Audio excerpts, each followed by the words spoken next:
With nearly 800 miles of coastline along Lake Michigan and Lake Superior, Wisconsin has leveraged this natural resource into a long history of successful water industries. We have 21% of the world's fresh water in the form of the Great Lakes right outside our back door. And Milwaukee became the brewery capital of the United States. We became the tannery capital of the United States. All industries that required a lot of fresh water. And from that industry base, you had continuously growing suppliers. They were doing the valves, the meters, the heaters. We had an industry base here that knew how to use water and use it effectively, efficiently, and carefully. It is this historic industry base that uniquely positions Milwaukee to emerge as a global leader of water technology. Today, those suppliers who were supporting the breweries and the tanneries are now creating products and technologies to address the world's growing water issues.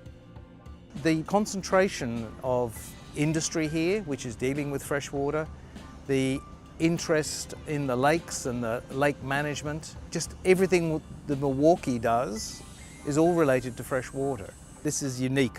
Water, which was ignored for many, many decades, is becoming a major, major issue. And we feel that with the technology we have here, with the companies we have here, and with the talent we have here, we can help solve the world's water problems. 6 years ago, while meeting with A.O. Smith CEO and President Paul Jones, Rich Musin wondered what might happen if the region's water companies collaborated. With that, the Milwaukee Water Council was created, convening the region's water companies and research clusters. Silicon Valley became Silicon Valley because of synergy and talent, because you pool together similar companies and talent around those companies. That's exactly what we're trying to do here in Milwaukee. We can become the Silicon Valley of water technology. We have the companies, we have the talent, we just never had a way to bring them all together. The Water Council becomes that conduit. Like Silicon Valley, the strength of Milwaukee's water cluster comes from the synergy between academic researchers and water technology companies. At UW-Milwaukee, Dr. Junhong Chen is developing a new water technology that can have a global impact on public health. We are developing sensors that can detect contaminants in the water in a real-time fashion. Right now, if something happens in our water distribution system, we rely on our human being as a sensor. Not until we see people getting sick, then we realize there's a contamination in the water. That's too late. I think by deploying the smart real-time sensors can prevent all this public health event. That's the future. It's going to be a worldwide need. Despite the immediate need for these technologies, there is often a bottleneck between the academic laboratory and the marketplace. Not all technologies we develop in the lab is cost-effective or is scalable. With industry collaboration, the laboratory research can be translated into a practical, economically viable product. Industry needs academia, but it's also vice versa, and it works very well here. Collaboration between industry and academic research can mean getting technologies like these smart water sensors into the hands of the public, potentially saving lives on a global scale. The Water Council provided the conduit to make these collaborations possible, and it's proven to be a very successful model. Right now, we have 4% of the global marketplace when it comes to water coming through. And when you start thinking about it from a global standpoint, it is huge and tremendous.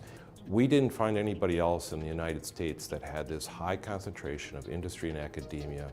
And we really separated ourselves out on a global scale. So we're one of really 5 when you start looking at it, and those others are countries. And so we've got leaders from across the world coming to Milwaukee, looking for answers, looking for partnerships, looking for collaboration. On September 12, 2013, the Global Water Center will open its doors to the public. All right, so this is Badger Meters space. Eventually there'll be a flowing B on the door, and we'll have some signage in here by September 12th, identifying, it'll say every drop counts. I believe that with this building, we're bringing the Water Council to the next phase, to the next step. It doesn't do you any good when great talent is diversified and all behind locked doors. You need to get them together. The key to developing technology, the key to innovation is synergy and talent. And that's what that building is all about.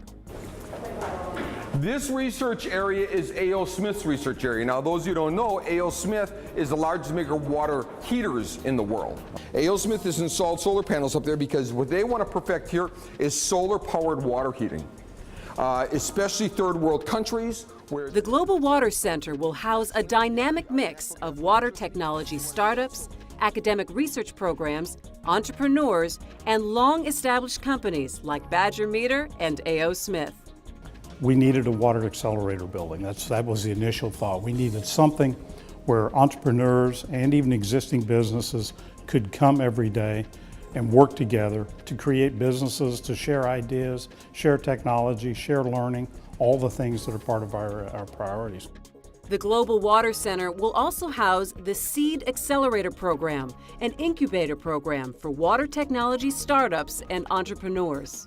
Someone has to start driving this area, and because of the resources that we have in the Milwaukee area, we can create this entrepreneurial culture, environment. You need energy like this, what's happening in Milwaukee, where it becomes entities collaborating to advance a technology, to advance an industry that is going to change the world. All right, so here's the question now. The question is, why are these two tables the most important tables in this building? Does anybody want to take a shot at answering that question? A child dies every 20 seconds in the world from lack of fresh water. We have an opportunity here to help solve that problem. We have an opportunity here to develop technologies that can help save lives and solve the world's water problems. The solution to it is technology.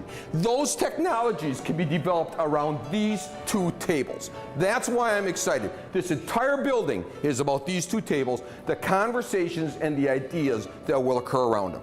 That's what we're driving for. This is not the end of the story for us. There's a lot more we can do. There's a lot more opportunity out there. And the world's water problems are not diminishing.